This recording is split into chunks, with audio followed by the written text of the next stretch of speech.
All right, I'm gonna say this is good enough, and roll with it. And if people don't like it, that's too bad. I'll do what I can in post.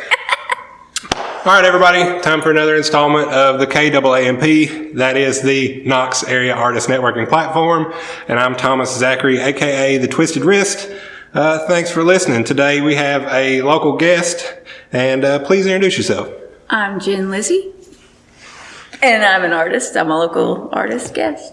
You. And can you tell us what kind of art you make right now? Well, right now, it's always changing kind of, but right now I do a lot of, mostly I do portraiture, and faces are my favorite thing. So I do a lot of, I draw with colored pencil, and then I layer that with watercolor. And I find that just really interesting, the different effects I can get with it. So yeah. And I got that right there for you. And which is greatly appreciated. Yeah, I like distortion. So this is my friend Shelby. I've noticed you use a lot of distortion. A lot of distortion, a lot of freaky stuff, yeah. So colored pencil and watercolor are what you're working with right now. Is that what you've always worked with? No, well, basically I've always worked with colored pencil. I always like to draw before anything else. I could always draw better than I could paint. But I picked up watercolor, I guess a few years ago, and I just kept working with it. I liked it a lot. I liked the way it kind of flowed, but you could put less water with it, and it wouldn't flow as much. It would be more like kind of watered down acrylic. Mm-hmm. And that's something I like to try too, is acrylic, but I haven't done that much. But yeah, watercolor's cool. I like it. I play with a lot of acrylic, and occasionally I will treat acrylic like watercolor and water the shit out of it. Right. But it won't reactivate. Acrylic won't reactivate. Right. And that's why I'm doing it. Right. Yeah. I'm kind of scared to work with acrylic because it doesn't reactivate. You know, once I put it there, it's there. Well, in the way that I use it, I sort of use it like a vignette for some of my pieces. Oh, okay. And then I will layer different colors for contrast purposes. Okay. Behind very bright colors. So okay, I'll use darker colors. Yeah, I've seen some of your art. It's really good. Well, thank you very much. You don't have to compliment my art to be on my show. You don't have to tell me I don't have to compliment your art to be on your show. Right, that's cool. We're fine. Good. I just generally try to steer away from compliments of my stuff when I'm here to compliment your stuff. I'm not worried about it. Okay, that works. So where did art start for you in life? Let me think a minute. Well, when I was born, it started then. I mean, we're going way back. We're going way back. I'm not going to say how far back. Yeah, when I was born, I was an only child, and I was adopted. So I had no brothers, sisters, I had a few friends, but over the years as a child, I didn't really have friends. I had a few close friends, let's say that. So art was my friend, basically. It was just what I did to occupy my time, and I always felt really creative, like I just had to be making something all the time. And I had a lot of fear growing up, and it was a comfort to me. Like I have this here in case I get scared now, I can draw. I can draw right now. And I might do that in a minute. But yeah, it was just a natural thing to me. It just came very naturally, and I guess I just got used to it, and that's what I've always done. So not only is it a creative exercise, it's kind of it's therapy. A comfort blanket and therapy? Yeah, definitely. Okay. Comfort therapy, whatever you want to call it. Is the process of you creating your art a cathartic experience? Yeah. So you definitely find relief in consciously trying to make things? Yes, I do. I definitely do. Because if I didn't make things, you don't want to know. It wouldn't be good. I think I have an idea because I have similar traits in myself. Good. Yes. Yeah, it's definitely a pressure release of yes, sorts. It is. It's a stress release, really. It really is. I agree. Yeah. So what'd you pick up first, medium-wise? Medium-wise, I guess just pencil. Just a graphite pencil? Yeah. One of the most common things everybody has. Yeah, whatever's around, pencil, pen, whatever. And that went to colored pencils. I really like colored pencils. And I've been using the Prismacolor pencils since Good pencils. 2003 maybe. I started using those. Are they the straight pencils, or are you doing the watercolor pencils? No, there's just the plain old pencils, colored pencils, and I still have some of the actual pencils from 2003, actually. But those are really soft lead; they break really easily, so they're pretty much broken up. And also, I played table drums with them sometimes, and that will break your Prismacolors faster than anything. Tapping on everything on the table that's within arm's reach. So what after that? Well, let's see. Can I go in order? Well, if you can't go in order, let's just name them all. Well, I'm not really that organized. I don't know that I can go in order. But, well, that's fine. Well, what was the question? What other mediums have you played with between now and then? Let me see. Not many. Not many? Not many. I just like to draw. Yeah, anything that will draw a line, I like to work with that. Charcoal, I'm working on charcoal. I'm not really used to how that behaves, if that makes sense. Because it does, depending on the type I'm using, it does flake off and smear, and I make a big mess because, like I said, I am disorganized. This was actually, I think that was colored pencil and graphite underneath the watercolor. But yeah, I just, anything that makes a pretty solid line, I like good solid lines in my art, so yeah. You do have, in your style, from what I've seen lately, you really like your black lines. I really do. And varying line weight. Yeah, I do. Yeah. Yes, and I'm glad you noticed that. Not a lot of people notice that. Well, they don't mention it if they do. You frame out your subjects in your art really well with your use of black and line weight. Okay. I think that's really entertaining. Good. Yeah, okay, I like it a thanks, lot. So you've pretty much just found your thing and you've stuck to it, right? Basically, yeah. As far as mediums go. So has your content changed a lot as you've matured? Not at all. That's been even more stable. Like, so faces and people, emotions, expressing emotions through faces. Yeah, that's always been my thing. And I guess because I feel emotions so deeply, and I think most people do really, but I don't know if everyone really expresses that to the extent that they're able. But this is the way that I'm able to express it. So. That's how I do it. So pictures work for you better more often than words? Always. Always? Always. Wow. I'm not good with words. I'm not good. I feel like I'm really not good at speaking. I can write okay, but when I draw, the emotion just flows. When I try and speak, it's like, blah, blah, blah, I don't know, Yeah, I don't know. It's a bit awkward, but yeah. It's a more concentrated effort. You're more comfortable in the workflow. I am, yeah.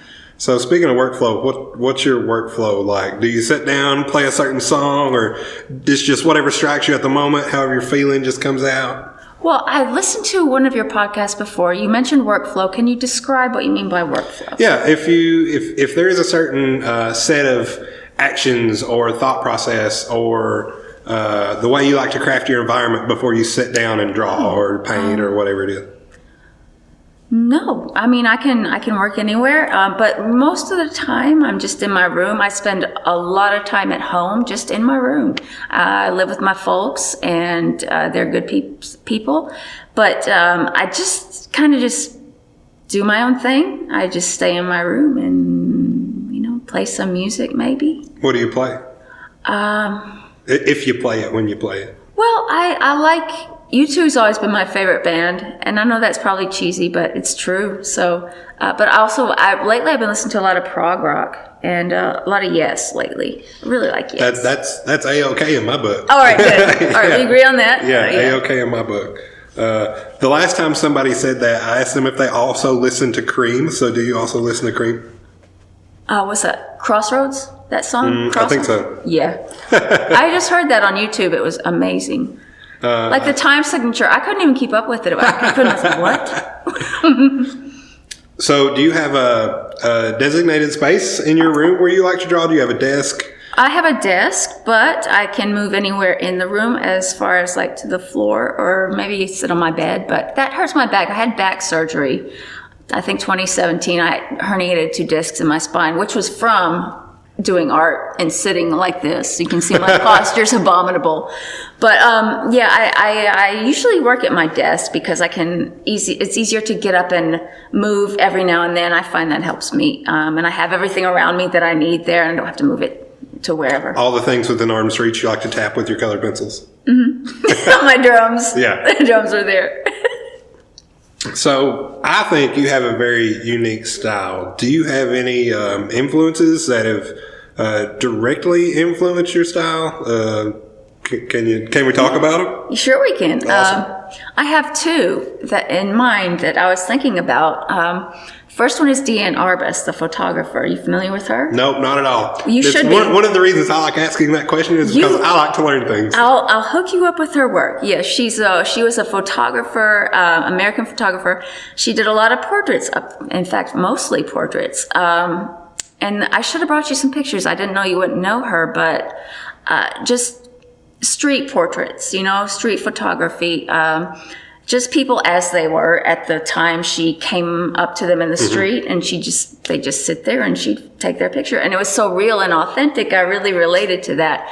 So I like to try and express kind of that sentiment in my art. Like when I'm however it is, that's how I want to get it across, with the emotion included and the expression. So whatever's in front of you is what you want to put down on the piece of paper? Emotionally, yes. With that said, I can't get a good likeness all the time. And that's where I think the distortion comes in. Because if I can't get a good likeness, I'm like, well, why not just distort this? And maybe no one will know I couldn't get a good likeness, Yeah. I mean, that's the truth. And it works well for you, because I think the distortion and styles that you use, they seem unique to you and consistent across your work. Good. Okay. So whatever you do it consistently, and I enjoy it. Thank you. Okay. And my other influence I wanted to tell you about, Jenny Saville. You familiar with her? Nope. Are you serious? I'm so serious. Well, she's English. She's a younger artist. I think she's in her 50s. She does a lot of just paintings, really large scale, like as big as this whole fucking room. And she will do she's done a lot of nudes, but they are natural, like feminine, like they're the way people actually are. They're not like these perfect, curvy little skinny figures. They're just people like they are. And I really appreciate and admire that. I mean, like larger people. And she'll just make them so beautiful with all this. I imagine there's texture. I've never seen her work in person, but I imagine she has a really good idea of how to get some texture in there, and just the expressions, the flesh tones, just amazing. And what do you pick up out of her work a lot? The reality of it, just the authenticity of how she presents her subjects. Really, it's just honest. It seems straightforward and honest, and I appreciate that, really. So both of these artists that you just mentioned as influences seem to really, based on these descriptions, are very capable artists of taking what they see and putting it out there in a way that you pick up really well. Yep. The raw emotional content of an image or a person, and more of the soft physicality of a person. Okay. Glad I could articulate that. I couldn't. Thank you. So how long have you been arting? Well, I'm 44 years old, so I'd say about 43 years and 364 days. Oh, okay. So we're starting there. All right. Yeah. That's a literal answer. That's about it. Yeah. So do you have a figurative answer? Do you remember when you're just like, yeah, this thing, I'm going to draw, like the first time you were just like, I'm going to make something? Preschool. Preschool? Yeah, I have paintings from preschool. So like 4 or 5 years old? About 4, yeah. Okay, that's My awesome. mom dated these paintings, and they're, I think, like 1983 or 84. So they're on the fridge? Well, no, they're larger. They're not in the fridge anymore. I did really large paintings as a child, but I have them, and they're in my room, actually. That's awesome. They're in a lot of different colors, which was always a thing of mine, too. I use bright colors. I cannot discriminate against that. anyone Yeah, that cool. uses lots of color or very intense colors. That entertains me, so I end up doing Well, that a lot of emotion comes through color, and I've read some psychological stuff on that, but I couldn't quite pick it up. I was like, well, it works, so I know it works, but I don't know psychologically how it works. I don't think you need to understand a mechanism to understand how it works. Right. It does work, so I'm gonna use it in my art, but I don't have to know how it works. Yeah, and you know how you can make it work for you, so that's the important part. That is it. This is normally where I pull out of people like, oh, have you ever sculpted anything? Da da da. But you got that one covered. Actually, I've done some collage. I'm really interested in collage. Okay. And I have incorporated some of that into my my stuff like this. Like I'd put a hand where this hand is drawn. I usually do my own photography and kind of cut and paste, I guess.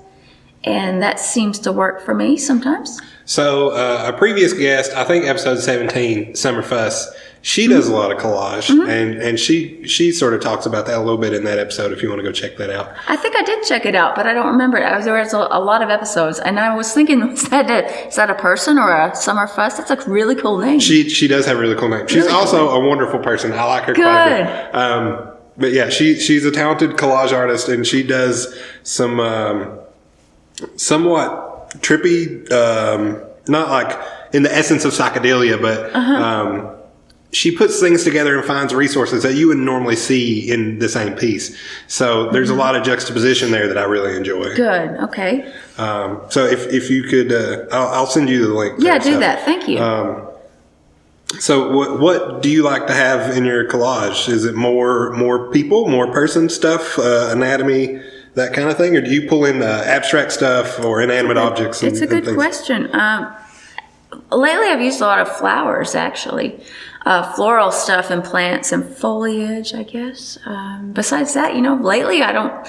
And hands. Faces, I like to draw because I can express the emotion through that. But as far as like the more natural stuff, the nature stuff, I can't really draw that as well because I haven't drawn it as much. So I kind of like to collage that in.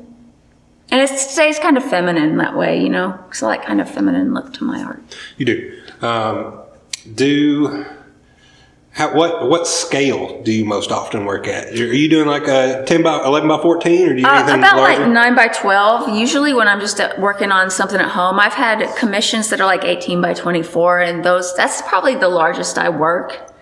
At least, yeah. But I have some large paper. I mean, really huge paper, but in order to work on that, I have to unroll it, either clean my floor, which is always a mess and there's no room, or I have to like tape it to the wall somehow and affix it so it just doesn't curl up. Right. And I don't really work that large anyway, so I have that paper for standby kind of.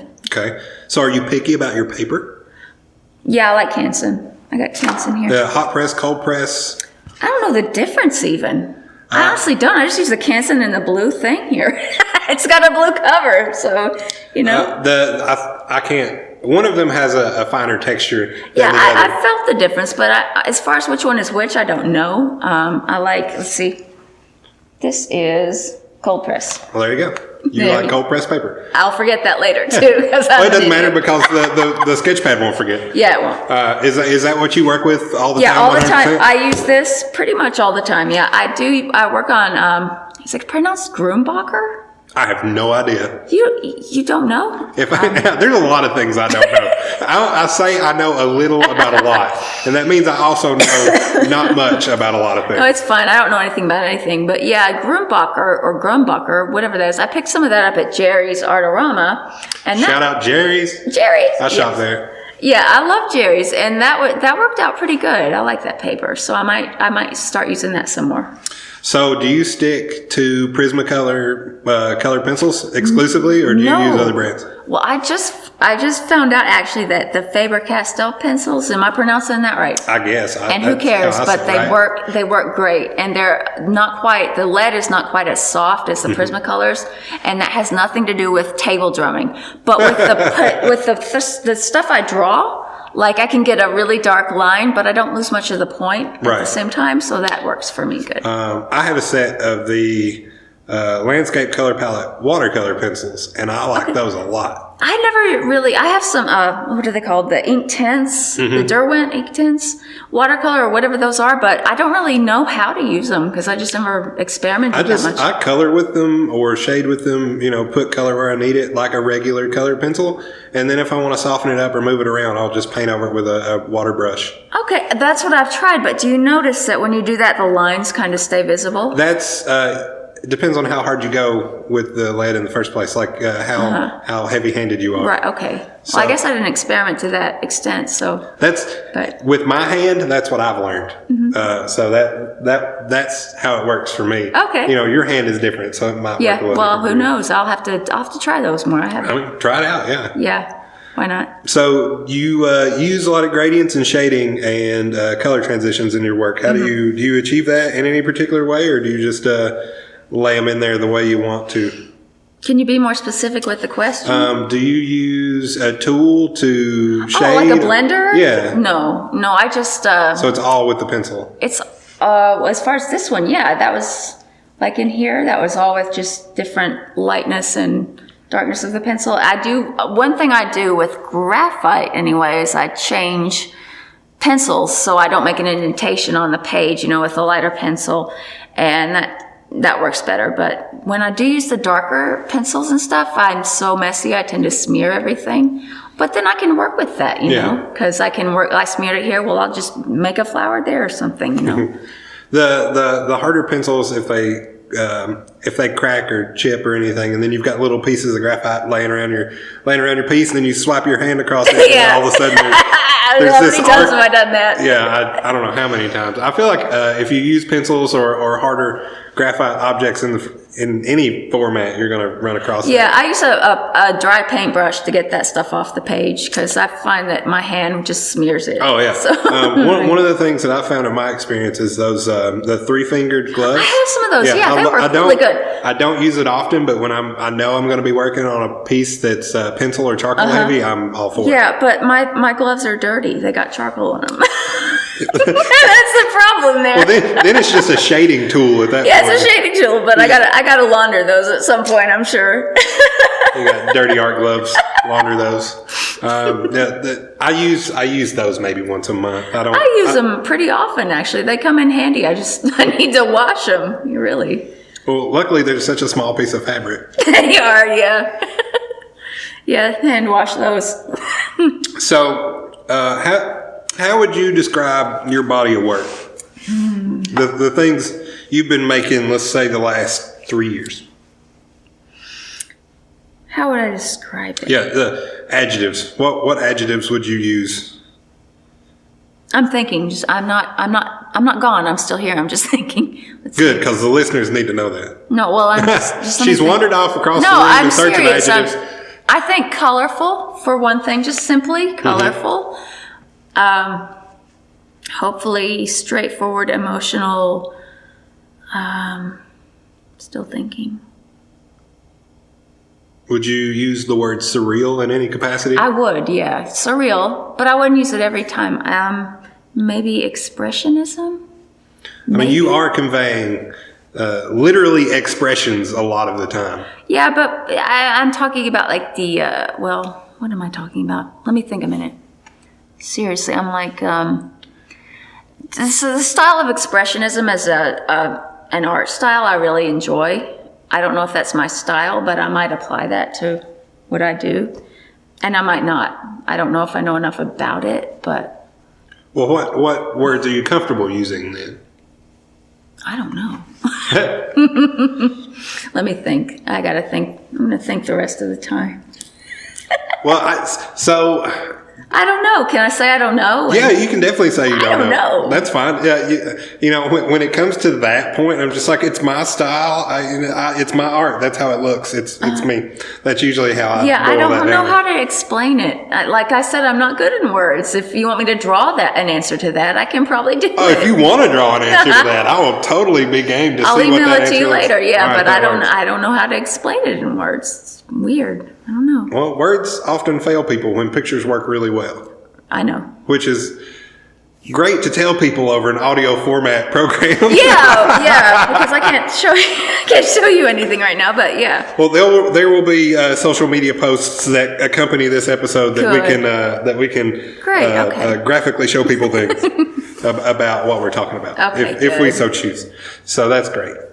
We have that avenue of expression along with the audio format. Okay. Are there things that you've yet to work on that you would just love to do? Yeah. Well, first of all, I've been I've been thinking more than working about maybe self-publishing a coloring book. And I don't know if I want to do a coloring book as much as I want to do like a story and incorporate Those can be the same thing. Well, yeah, but like a real story. I'm writing poetry, something, and just intertwine all this stuff in it. So that's going to take me some time to think about. Also, I'm working on a series, and I haven't really started it yet, but I want to do a medical series of portraits of people with injuries and like with certain illnesses. And I have friends who send me I had their permission to draw them, their portraits that they send me, their selfies. Because, when you get a bloody nose, you're like, I got to take a selfie. Sometimes. Well, I'm like that. I don't know if anyone else is, but my... If I'd had a cell phone last time I injured myself, I broke my toe. Oh. The last time I really hurt myself, I broke a toe. You don't have any pictures? I didn't have a phone at the time. Oh, shit. I This is before I had a cell phone. Okay, well. So... I just have this memory burnt into the back of my head. If you hurt yourself, you gotta hit me up. Yeah. Just for you. Yeah. I will take pictures of my misfortune just No, for you. that's what I want to work on, because that's real. That's authentic. That's something that happens to people. Well, I'm not going to say next time I cut myself at work. You don't have to. Well, it's going to happen because Well, I know. Like here, there's my work knives that I'm still in my work clothes, everybody. Yeah, so there's that. Like I said, my day was a cluster, so my knives are still in my pocket. Can I ask what kind of knives those are? Yeah. Those German knives by any chance? I used to sell knives. Those look pretty cool. Can we talk about that? What do you mean? Selling knives? I worked at Star Sales, yeah. Let me see this. Those are Alpha and Avery Dennison these are knives. nice. They are retractable utility blades. Cool. I don't want to take up all our time talking about that, but I did want to check those out. I sold them for a living. I did that for a while. So, no, it was legal. Everything's good.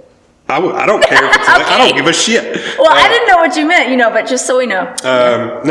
These are knives specific. Well, I wouldn't say specific to, but sign making and vinyl application. That's the industry that I work in. Okay. And these are run-of-the-mill knives for that type of work. Okay, good. So one is a 30-degree tip. Mm-hmm. And the other one is a 58 degree, I think. Oh. And they're both stainless steel, like 9-section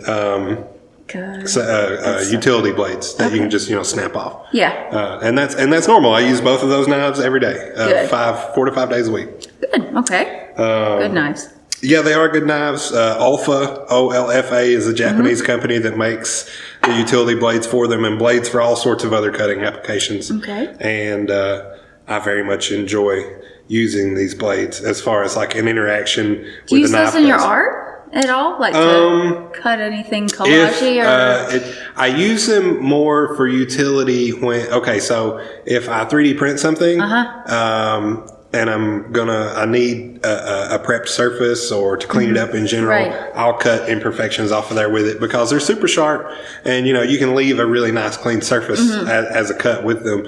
And then beyond that, I use just a regular X-Acto with X-Acto blades for all of my like detail cutting. I use X-Acto knives too. If I'm doing stencil work or anything with masking tape or blue tape or anything, like I'll cut that all with a regular, I think number 11 X-Acto blade or number 9.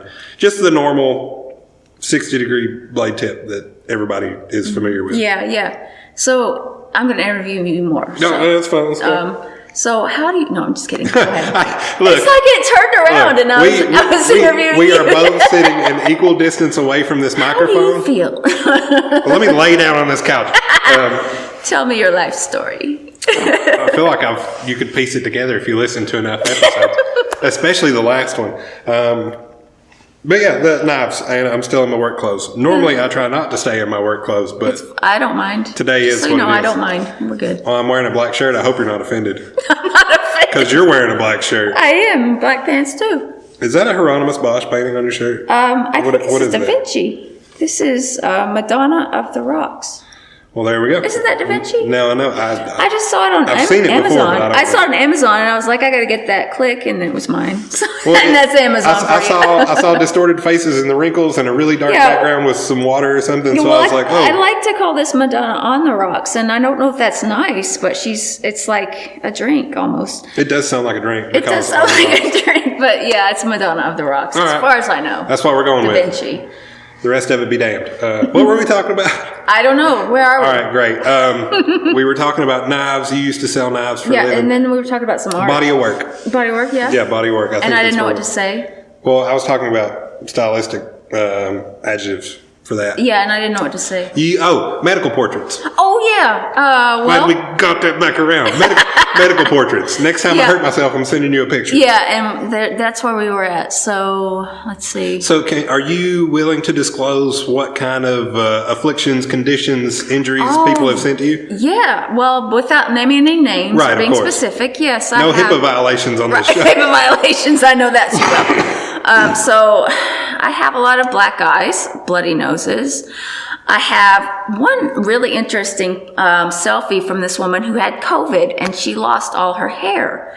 And she's That'll just do. got this beautiful bald selfie and it's just absolutely beautiful. So I want to really do a nice portrait of her. What else? Shingles. I had shingles. I did a selfie of myself. See, still got it on my eye right there. You can kind of see it. It was in my eye. In your eye? Like on the In my- inside of your eyelids? Yes, that's one place where Wow. you can get shingles. So I took some selfies of that. I'm doing a self-portrait of that. How painful was that? On a scale of 1 to 10, it was like a 20. I believe it.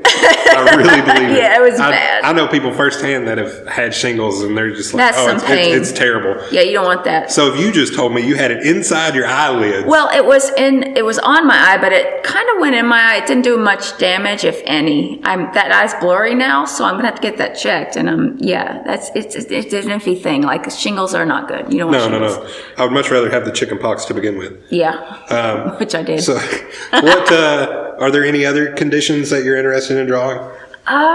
You mean Is physical? it more injuries or is it more condition related things, chronic Well, illnesses? Either. I mean, just anything that, any situation that can happen to a human being that they can take a selfie of, I guess. So, and I guess that would go for, as far as like, mental anything. If you're crying, I love to draw crying people, but then that's not really medical. It's more emotional. It has a physical manifestation. Yeah, it does. So It does. there's that. Yeah. I think I always like to draw crying people, though. what Something is it really- about crying people? Is it the physical manifestation of emotion that you like?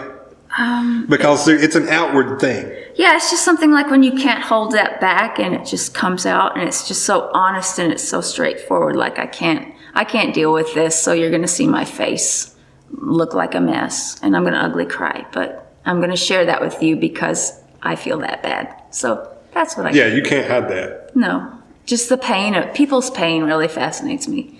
And I've had a lot of pain, but that's another story. So. And it doesn't matter if it's physical or emotional pain. Well, I like to draw either or paint either, really. Do you have any sort of preference? Emotional. I prefer to draw emotional pain.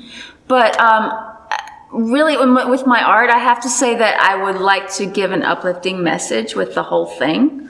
Regardless of the pain that I draw, I want to portray people as just being human, and I want to give a very positive message.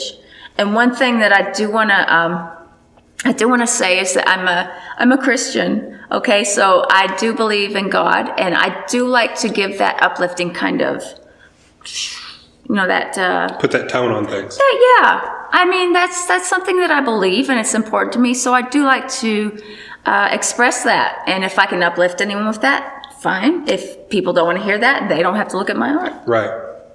Well, I'll tell you, I don't see that in your work, but that's not a bad thing. It's fine. Yeah, That's fine.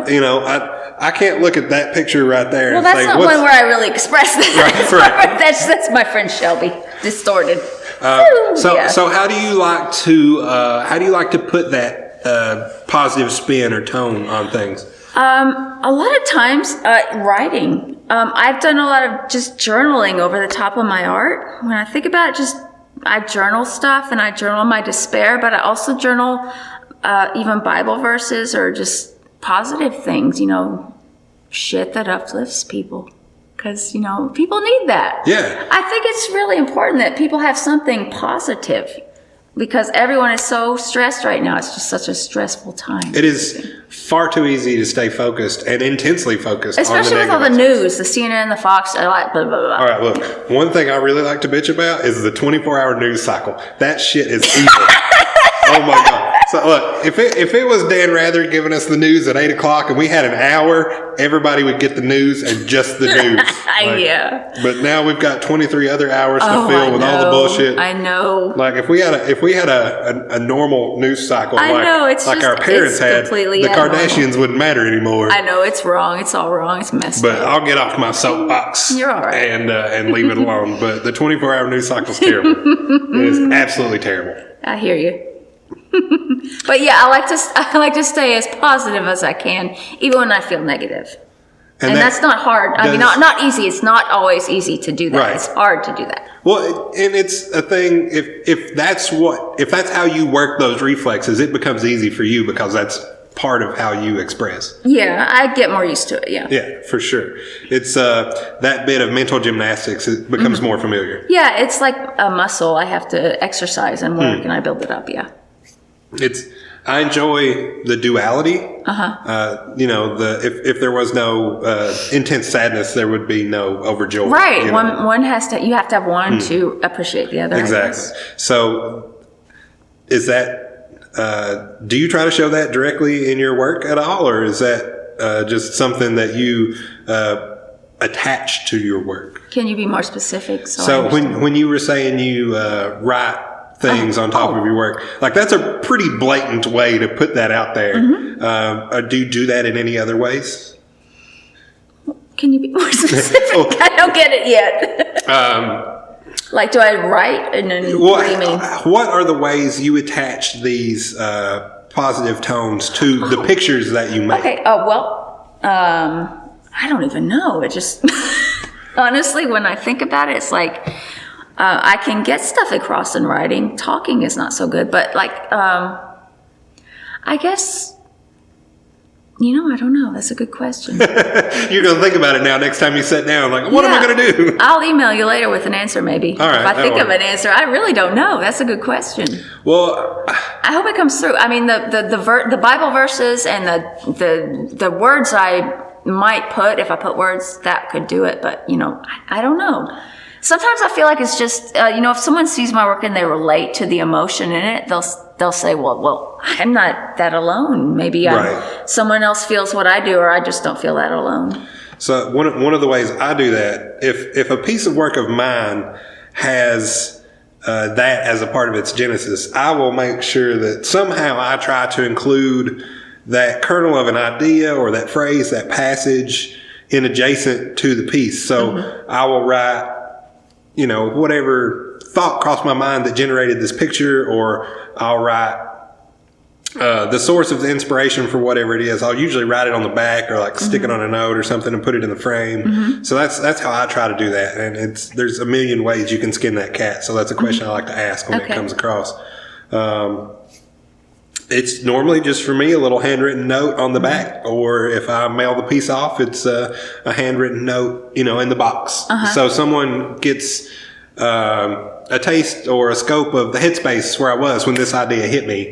So they know the full story as best as I can relate it to them, because then they have the text or a representation of the idea that they can interpret differently in a different format than the picture. So that's how I work that sometimes. I don't think I work that way. It just doesn't. I don't feel familiarity when I hear you say that. But it's okay. Normally it's just a little, a tiny little paragraph on the back, and it's you just write a personal note. You mean? Yeah, this is where my head was when this idea struck me. This is what I was doing. I guess I like to express that through the actual art itself, and if someone relates to it, that's good. Well, a lot of my stuff is so damn abstract, or the way I do things in psychedelic pinstripey thing that I do sometimes, it's hard to pull like concrete concepts out of and that. that's okay. Well, yeah. That's good. So, I'll just write a little note on the back, like a little That's paragraph. fine. It's like, hey If it guys, works for you, this is where my head was. Hope you enjoy all that stuff. And then, that's just more context for the piece. Yeah. And I like letting people in on the process of creation and not only the finished product. Oh, yeah. I see your point on that. Occasionally I do that. Do you ever post progress pictures or live stream working on stuff or any I of don't that? tend to live stream. I get really nervous, of course. But I do have a Patreon where I do progress. Hey, talk about that. I have a Patreon. Leans closer to the microphone. Yeah, no, I have a... What's the name? Gin Lizzy, patreon.com/Gin Lizzy. And I do a lot of, I try to do videos on there where I talk my way through drawings and stuff, but like we've experienced here, I don't talk that fluently. But I do, sometimes I just don't talk and I just draw. And that's okay too. Yeah, and I think people get just as much, if not more, from that than they do from what I say. Well, I enjoy process videos whether or not the person's talking, so Yeah, it works either way. I've been told it's both ways are good. So, I do that, and I do process pictures of work. Just stuff I'm working on, pictures of my room, the mess I live in. Hey, the space and the headspace are equally important, in my opinion. So, real quick, let's talk about your social media outlets. Where can people find you? And it's all under Gin Lizzy, right? It's all the same? Or do you have... let's see. Facebook is, I don't even know. It's, Instagram is Gin Lizzy Artist, at Gin Lizzy Artist. And Facebook, I don't even know. Can I email you some of these? Yeah, that's fine. You can Because, totally I email me can't that think later. of them now. That's fine. I don't know the addresses and all that, but... I will put them in the episode description so people can find them when they listen, whenever they listen. But yeah, I usually try to have people tell everybody either at the top or the bottom or both of the conversation. Let's see. I have an Etsy shop, but if you asked me the address, I couldn't tell you. It's like Art by Gin Lizzy. But I don't know the www. Right.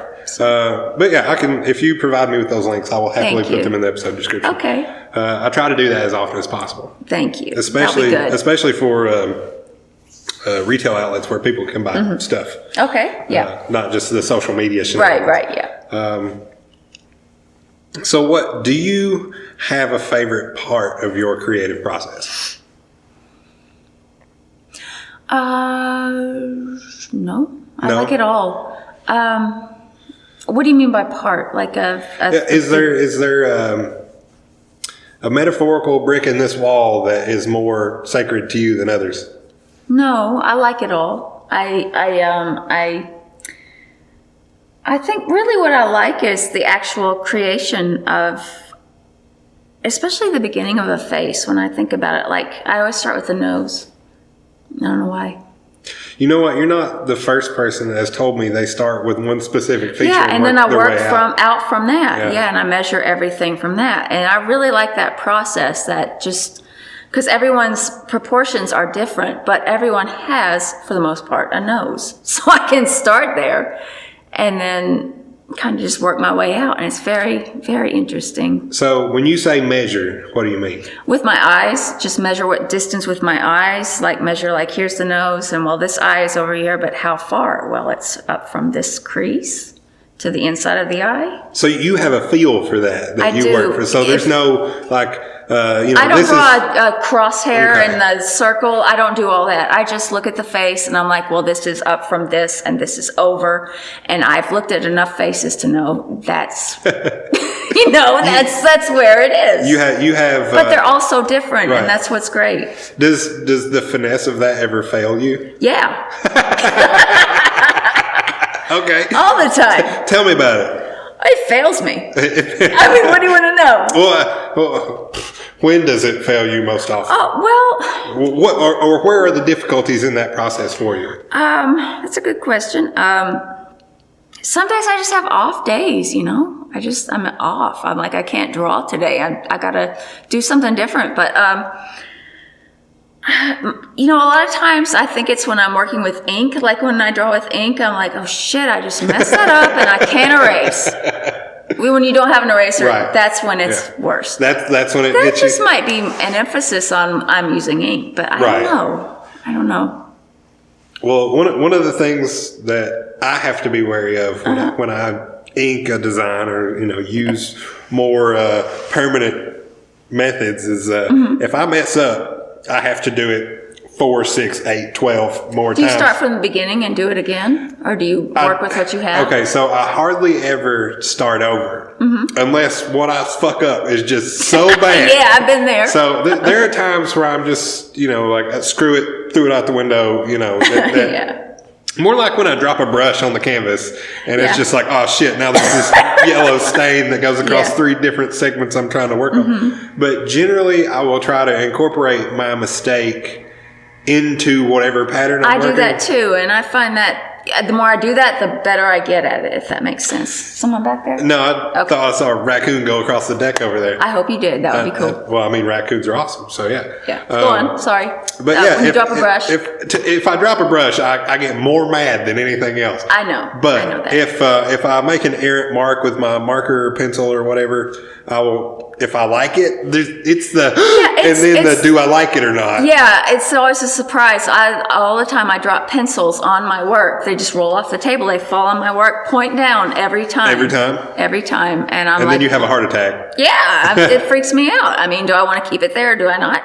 And how mad am I actually? How do I want to deal with this? But depending on how dense of a symmetrical design I'm working with, how many times do I need to replicate this mistake to make it Right. look intentional? Yeah. And I would like to think that if I were a musician and I accidentally said, oh shit, I would say, oh shit, 2 more times to make it look like I meant to do it on purpose. I meant to do that, yeah. Yeah, exactly. Oh shit, oh shit, oh shit. And that's a verse, everybody. Yeah. So, And that's what I was saying with the distortion. Like sometimes I'll distort things just because I can't make them real, so I'll distort it just to hopefully make people think, oh, she distorted that on purpose, but I really didn't. I was just not familiar with what I was trying to do. Well, I did it wrong. There's a gray area there There between is. how intentional was that and do I like it? But does that matter? I mean, if people enjoy the art, I mean, that's... And if you chose to continue with the piece and you know the flaws on the back end because you created it, so you know every little detail. I did my best. But then when some stranger looks at it, does it really matter after that? Yeah, I don't think it not. does. I think if people enjoy it, that's the main thing. That's the important part. Yeah, and I enjoy making it, whether I fuck it up or not, so... Which is more important for you. Well, yeah, that part is, yeah. That's just, it comforts me. Art comforts me, really. So what do you have a favorite part of creating in general, not specific to your workflow, but when cooking, drawing, painting, of the gamut, what do you have a favorite part of your creative process? Not specifically related to art, but in the greater scheme of your life? Once again, well, can you be more specific? I don't quite understand the question. You don't only make art. You create all sorts of things because you're a human in society. I make music. Well, let's talk about music. Yes. I like to use, I call it garbage band. It is garage band, but I always call it garbage band. I love garbage band. That's a good thing. I just like to mess around with garage band shit. So I just call it that. Garbage band. Garbage band. From here on out, garbage since band. 2013, garbage band. But yeah, I actually have a SoundCloud too. So I have some songs I've made on that, and I like to do that. Is that what you're talking about? Yeah, well, I mean, I use creative in a really loose term because, in my life today, I was creative in the way that I chose to get to the destination where I was working. I understand that, And yeah. so, a loose definition of creative. And people find different aspects of that in their day that they enjoy. I see more what you're saying now. So your question is? It's a broader sense. Like, it's similar to the workflow question, but it's a broader general sense about your life. Okay. I don't know. I'm just going to say I don't know. That's fine. Because I don't want to answer wrong. And Who said there's a wrong answer? I did. Okay. I said I don't want to answer wrong. Fine. Yeah, I don't want to get it not faithful to me. Okay. So I just want to hold like off that. on that one. Well, what's your creative process like for your music? Are you just like drumming on the stuff on your art desk with a microphone? It's the pencils. It's the Prismacolor pencils. Yeah, no. Well, I took piano lessons when I was a kid. My mom started me in piano when I was 5 years old. It's pretty young. It is young, but I enjoyed it. And I quit when I was, I think, 14. So I was at 9 years. So I never learned to read music, but what I like is to just kind of imagine what I'm hearing, and I can put it on GarageBand, in the spaces they provide you to put the notes. I can kind of fit stuff in there visually as far as what I'm hearing. And that process I really like, and I like the piano sound, guitars. I really like the bass, and I'd love to play drums just so I could hit something and make a really aesthetic, passionate noise, but just not damage anything, Yeah. So do you physically play any instruments other than piano? Just the pencils. Just Prismacolors on the desk, So that's it. You play Prismacolor pencils and a piano. All right. No, Yeah, so there was never piano, just piano, yeah. So there was never any Piano, guitar, Prismacolor. never. Well, I played guitar for a while, but I was just really bad at it. I mean, I didn't really take it seriously either. It was just like I was 15, and it was a fad with me, I think. Okay. But piano I took pretty seriously, really, so I can play it by ear. Okay. And that amazes me because I'm in no way musically inclined. Really? Yeah. I would have thought you were. Oh, I wish. Trust me, I do wish. And I have a lot of musically inclined friends that I will go to bat for at any given day. But music and me, I'm best at appreciating it. That's okay. That's okay.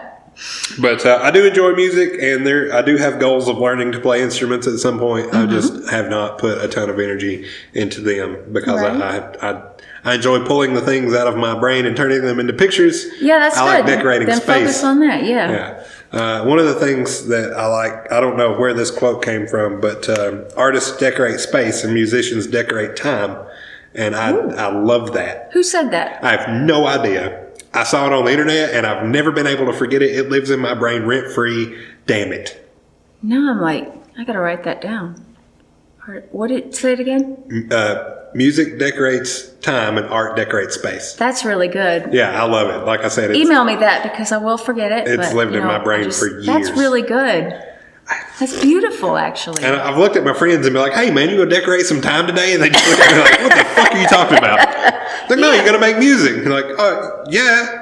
Yeah, that's really good. I had never heard that. Like I said, it's lived in my head rent-free for I don't know how many years now, and I'll never forget it. Probably some shit that I say on my deathbed, and people are like, he's about to die. He's delirious. Nobody knows what he's saying.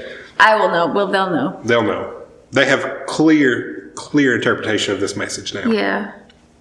So are there, no, it's not a raccoon, it's a cat. Is it a cat out there? It is a cat. There's a cat out there. Hello. Listen, everybody, there's a cat, not a raccoon. Let me tell you how I'm not disappointed. I hear that cat every night. It's so loud. Someone goes, meow.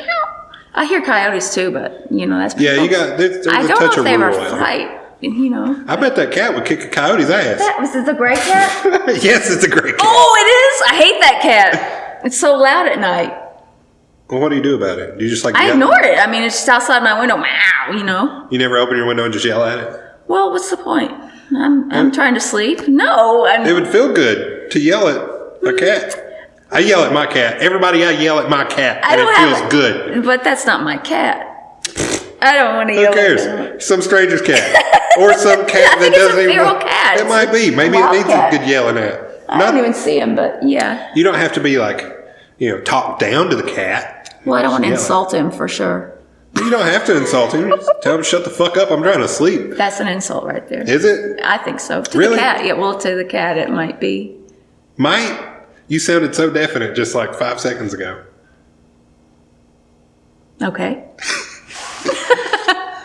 I will tell an animal to shut up. I ain't scared. Well, yeah, but... Not that they will listen or even But understand. that cat is pretty noisy at night. I hear it out there, and I've seen it too. In fact, when we had that lunar eclipse a while back, I was trying to All the video animals that. got loud. Yeah, but he turned on the motion sensor light on the neighbor's porch while I was videoing that eclipse. I was so pissed. That's the same cat, I'm sure.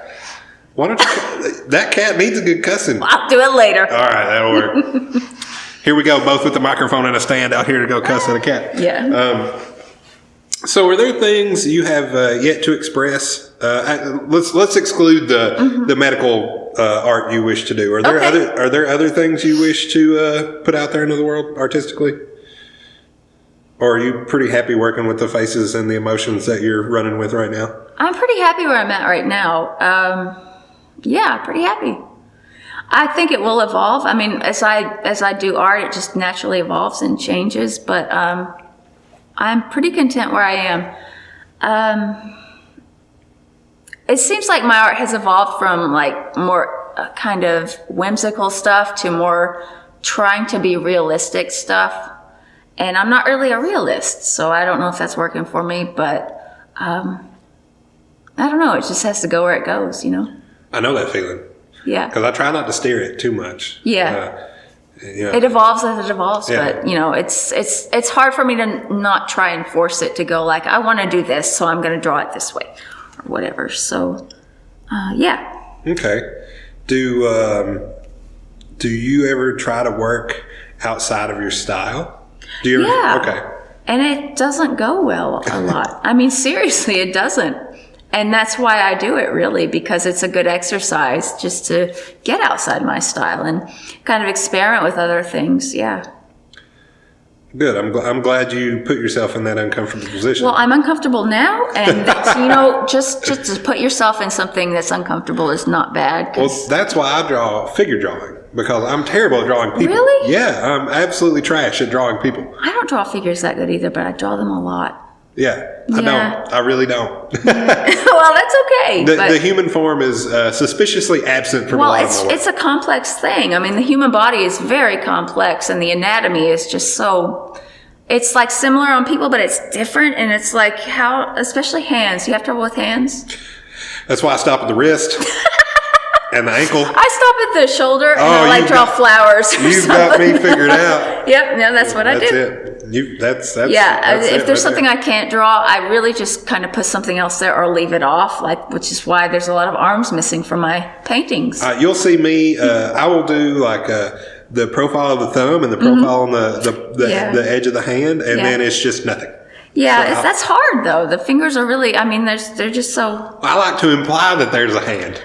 Implications are good. I always say, you want me to just indicate that's there? Yeah, we'll just make an indication of that. And I like to draw the top of the foot and the curvature of the back of the heel. And you know what? Drawing toes and fingers are for the birds as far as I'm concerned. Well, I like drawing feet because I'm better at that for whatever reason than drawing hands. But I think really because the proportions of feet are less digital. Yeah, there's the toes are shorter maybe, but there's more of a form to the foot, more of a solid form, but the fingers are so strange. They can do stuff that toes can't do. They look different. Like this looks so much different than this, and like every way you turn it, it's weird. Hands are hard. Hands are hard. Feet are hard. I stop at wrists and ankles, and that's how I get around that. I imply appendages and digits and all that good stuff. Yeah, and that's good. So, are there other aspects of the human form that really give you fits? Eyeballs, lips, noses. Like, are there pieces? Shoulders. Really, arms. Arms are a problem for me. I don't know why. I guess I just need to practice, but I'm scared to practice them because they look so bad. I'm like, gosh, I can't do this. And really, that's my that's my thing that I get angry about arms because I can't draw them. No, really, it's frustrating. Trust me, I know. I can draw legs, feet, basically anything I can pretty much at least fake drawing it. Yeah. But and I'm good at the face, but the arms and the hands I have real trouble with. So I feel like that's one of the things I can do worth a damn. Like the profile that goes like from where the ear attaches to the skull and the neck, and then down where the shoulder flattens out, and then over onto the upper arm. The rounded part of the shoulder, I cannot get that curve right ever on anyone. It's that area for me, and then like under the arm, the rib cage down to the waist area. I feel like I can nail that profile pretty good most of the time. You should treasure that. It's a good thing. Trust me, I try. I can't do that. Now, don't get me wrong. There are some figure drawing pieces that I've done that I'm really proud of and have displayed in public. Yeah. But, that's one out of like 20 that I can knock out and be proud of. So I'm really happy about the ones I'm really happy about. Good. And then I leave it at that. Right. But, That's you know, funny. I've also got whole sketchbooks that are filled with these drawings. Yeah, So, same you know, here. 3 or 4 out of, you know, those 2 sketchbooks. Yeah. Yeah.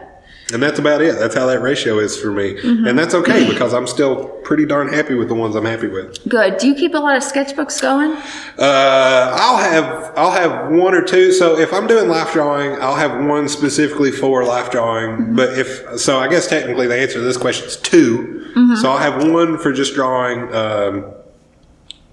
people and the human form, and then I'll have another one that's just for whatever bullshit crosses my mind. Mm-hmm. Okay. Yeah. I like to keep a few going. So I just, like, some are just abstract stuff. Some's just notes I take. I take a lot of notes on stuff I want to do in the future, like on the medical stuff and coloring books, etc. I have my book right here for that. The notepad in my phone is full of like really bad finger sketches and lots of text entries that are describing an idea that I was drawing. But it's important to write that stuff down and just get it down so you can remember it and maybe work with it. And in your it's mind. a lot of times first thing in the morning when I wake up because I have a lot of these ideas come to me like when my mind is blank. You know, like I'll have a dream and an image sticks in my head, or I'll be doing some task, like loading the dishwasher or whatever. And, and all of a sudden it's there. Yeah. So you got to get it down. I've got to write it down. I can draw on my phone and a notepad, so I'll do that. A lot of my jewelry ideas end up getting jotted down in my notepad first. Did you just say jewelry? Yeah. You do jewelry? Did I'm you wearing do some. that? I did do this. That's good. I Thank was you. wondering about that. We can talk about it. Okay.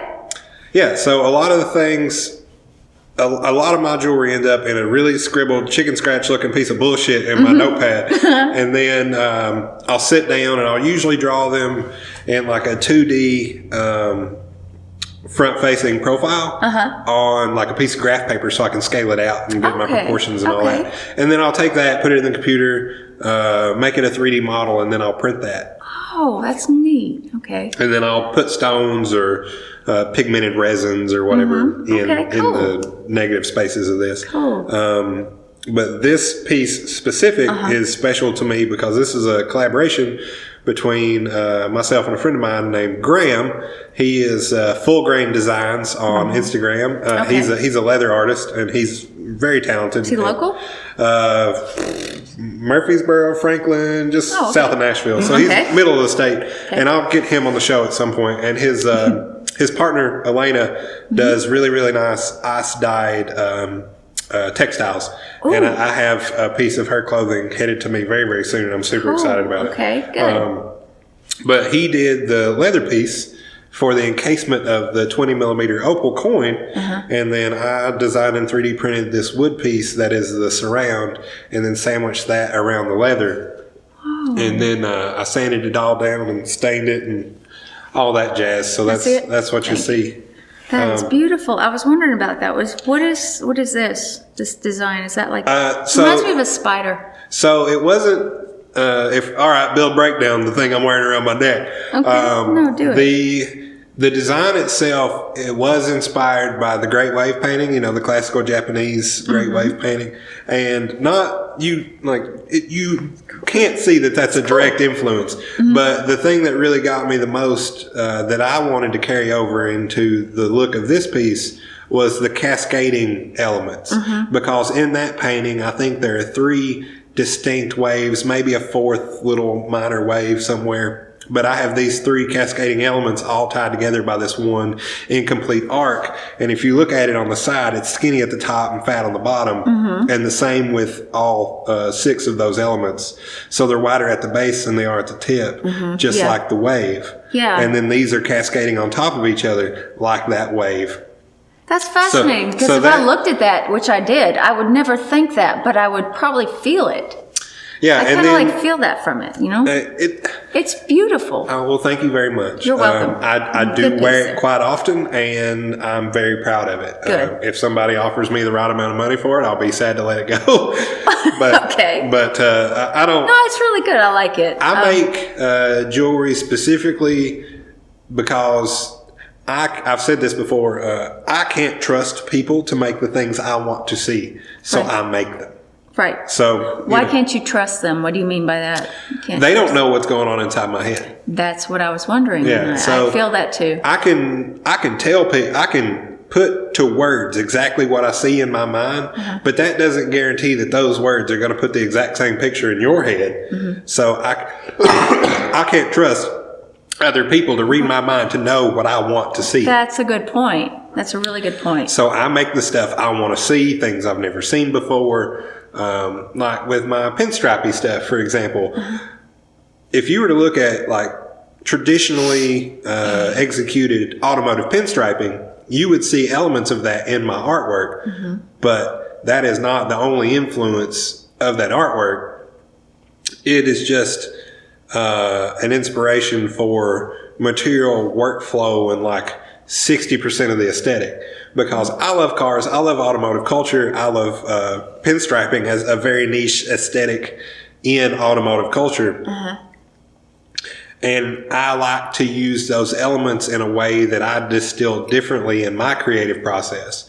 So, I'll be out in public showing my work or whatever, and there'll be, car guys come up and be like, "Oh man, I get it," which makes me super happy. Because, I get it. because not only do they recognize the influence of the pinstriping as an aesthetic, but they also understand the workflow of that, because very specific paint, very specific style of brush, very specific workflow to that aesthetic, period. So they know I sat down at my desk and had a long bristled squirrel hair brush, and I used either enamel paint, and which is the traditional medium for pinstriping, enamel paint. Okay. But I use a very special paint that I get from an artist that has worked with some chemists to put this stuff together. It's a super bright, super densely pigmented acrylic-based paint called Liquid Light. Okay. Sold by a fellow named Rob Mack, and he's from Australia. And he makes the most amazing, or has designed with the help of these chemists that he knows, the most amazing fluorescent paint that I've ever used. Good. And I mean, Golden is really close. Their fluorescent acrylics is really close. I like Golden. But they're not as densely pigmented and have a different viscosity. Then this must be some good stuff. It's the good shit. It's the good shit. If we're going to talk about it, it's the good shit. If you can link me to that or something, tell me more about that in an email or something. Yeah, we can have a different conversation about that. But this guy's been working on this paint for a couple of years. He's really just started to get it out to people, and I've been lucky to get a batch or two of it and work with him, get him feedback and whatnot. Good. But he's a great dude. He makes great paint, and I'm privileged to have it and to use it in the way that I do. Good. I like bright neon stuff, and that's not always core to the automotive influences that I pull. So, seeing people that are like hardcore muscle car guys that, have a 69 Monte Carlo or whatever, just like, dude, it makes me really happy because they see that even though it's distilled through my hand. And a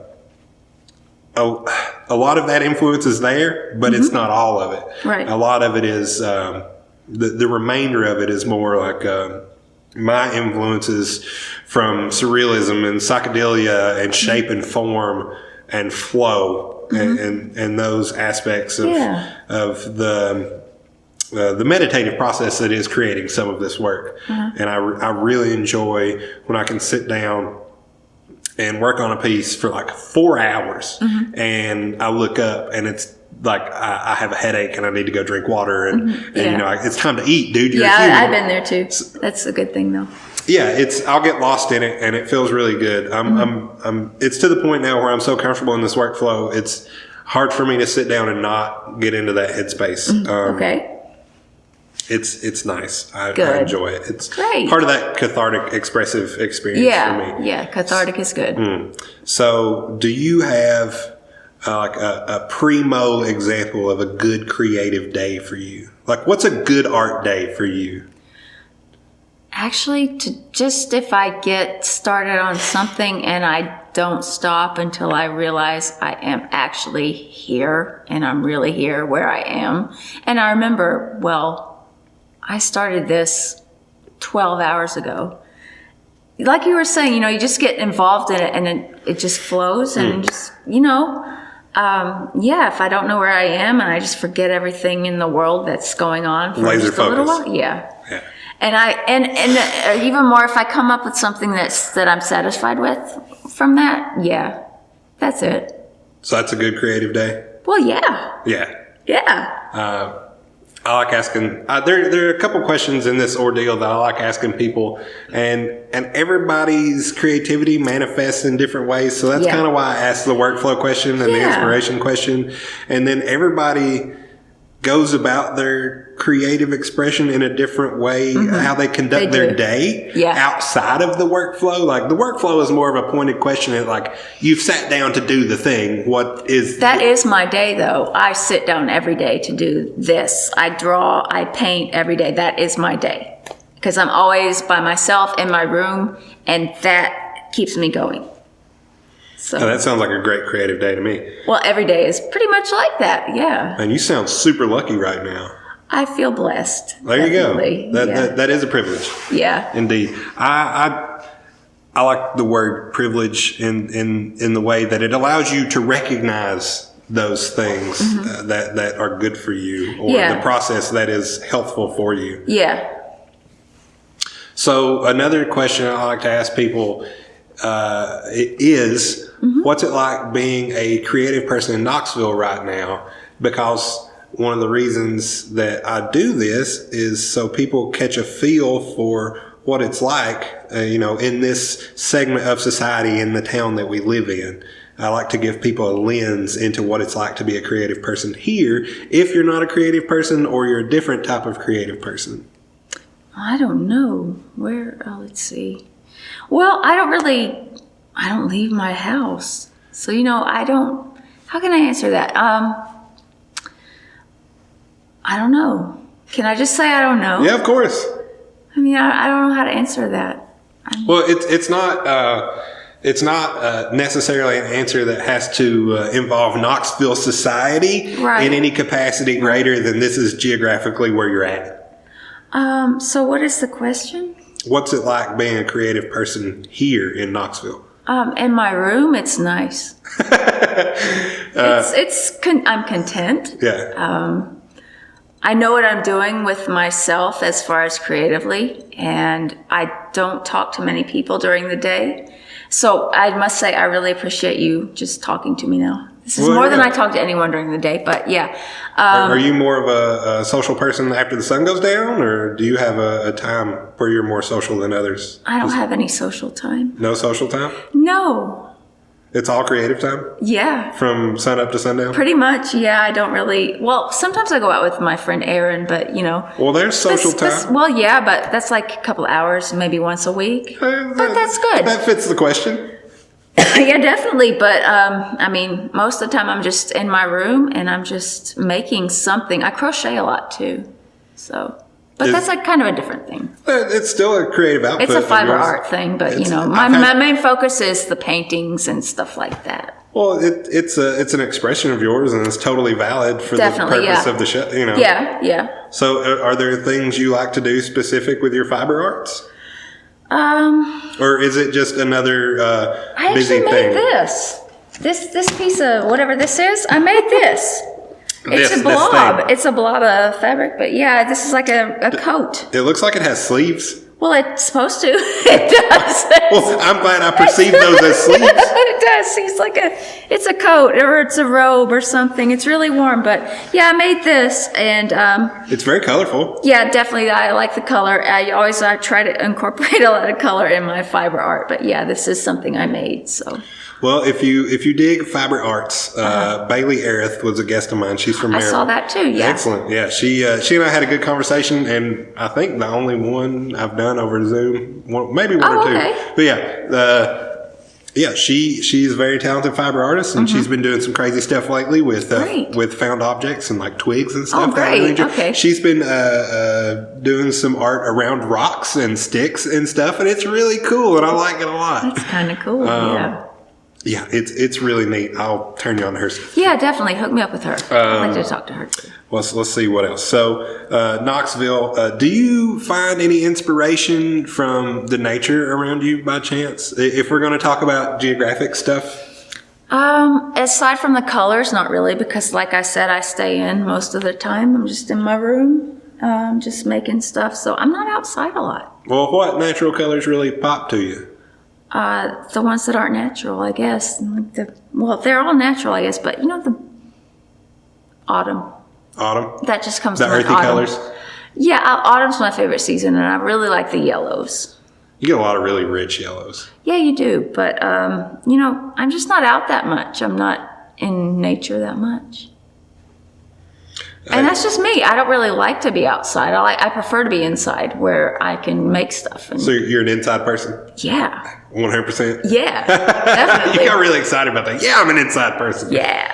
I'm a good mix. I grew up, way off in the Upper East corner of the state. So outside is normal in my book. So I pull a lot of inspiration from nature, but not so much like directly East Tennessee nature. Right, okay. But, generally considered the place where we both call home around here is a gorgeous place. So I like to ask those kind of questions. Yeah, it is. It really is. I like the history of it too. Do you have any, so the yellows you really like, are there any specific trees or bushes or anything you like to get these yellows from? Oh, heck, I don't know what they're called. But I mean, that tree out there, if it was daylight, you could see it turns really yellow. I think it's a maple. Yes, maples do turn that might a be really a maple out there. brilliant, it's really like a beautiful goldenrod tree. I don't know. I guess it's a maple. It just turns really bright yellow. I always love that tree. So there's a maple tree in a neighborhood across Western from where I live. And it's on the corner of this property next to the 4-way stop at this intersection. And it's the stereotypical big trunk and then almost perfectly round bit of, foliage on top of it. And it just dumps leaves in the fall. And they're all that really nice, like goldenrod, earthy yellow. Right. And then they turn more of an orange and then go to a really like reddish brown. But when that thing starts dropping leaves, the grass is carpeted with this color. And it's so gorgeous. It's that stereotypical Thomas Kincaid bullshit. Oh, that's okay though. That was my next statement. I love it so much. Okay. I will drive by that piece of property and that house and that tree just to you ever look take at that tree. pictures of it and kind of get inspiration from the photos or anything? I don't take pictures of a whole lot for reference. Okay. But sea creatures really interest me in especially if they're deep sea creatures, like if they're translucent or bioluminescent. Oh yeah. Those colors and those patterns and those arrangements of gradients, because even translucent jellyfish aren't totally clear. So where those layers of tissue line up and how they make gradients of white and gray. That's fascinating. Those like really, the anatomy of those creatures, the way you say they line up. Well, so sometimes like the layers line up and they. Well, how they, since they're super soft, you look at them and they'll fold onto themselves. Yeah, the movement. Yeah. Are you good at capturing movement in a still portrait? I am when I draw aquatic creatures. Okay, good. That's good. I like drawing jellyfish a lot. So if I like to draw this imaginary creature that floats around in my head called the shroomy fish. Okay. And it's a jellyfish that looks kind of like a mushroom in its form factor, and it'll have long flowy tentacles, but in general it will have some sort of gills, as if a mushroom has gills, and then it'll have a stem that has some sort of arrangement about it, whether it be like frills or more gills or tentacles or something. Those are just two form factors in the natural world that in my mind have fused together, and I like playing with them. Have you named this creature? It's the shroomy fish. That's his name. That's it. And that's an amorphous idea too, because I've drawn this creature for like the last 6 or 7 years, and it's different every time. That's cool. But the form factor generally stays the same. Okay, for the most part. Okay. Like there are differences that vary, but it's a mushroom that looks like a jellyfish, or a jellyfish that looks like a mushroom. And I did a mural last year, I think in June or July, where I did a 8 by 12 wall that had 2 of them on it. Oh, wow. Where was that? Middle Tennessee, in a town called Waverly. I've talked about it before. It's the Waverly Walls Art Park. They do 3 art jams a year, and it's a big mural park, essentially. Okay, So they have walking trails and cinder block walls, and they have these events where they invite artists from all over the country, and I'm lucky enough to get selected to go do the thing. Good. Okay. Great. I've been really proud of all the work I've done there, and that's something that's rare for me to say. So good. One of the more recent pieces was 2 shroomy fish. Good. Okay. Were they both named shroomy fish, though? It was just the shroomy fish wall. You don't have specific names? No, because it's such an amorphous creature. It's a general thing for you, like it's a label specific for that entity. Okay, so it's not, because I like to give things certain names. I don't want to. That's all I'm on. Right. So. I don't want to get too specific about it, because then I would have to get into some naming nomenclature about have to do that. this and that. Whatever you're comfortable with. The nerdy person I am would be like, this is, and make up some fake Latin name for the scientific name of this particular shroomy fish. So they're just all shroomy fish, and I've never drawn 2 that are the same.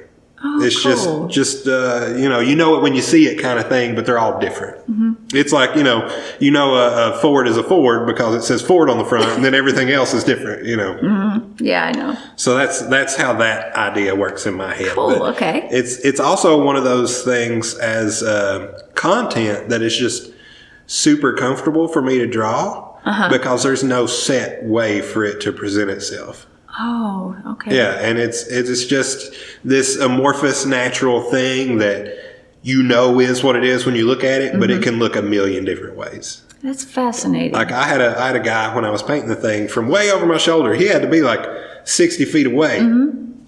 He was like, "Hey man, that looks like one of them jellyfish."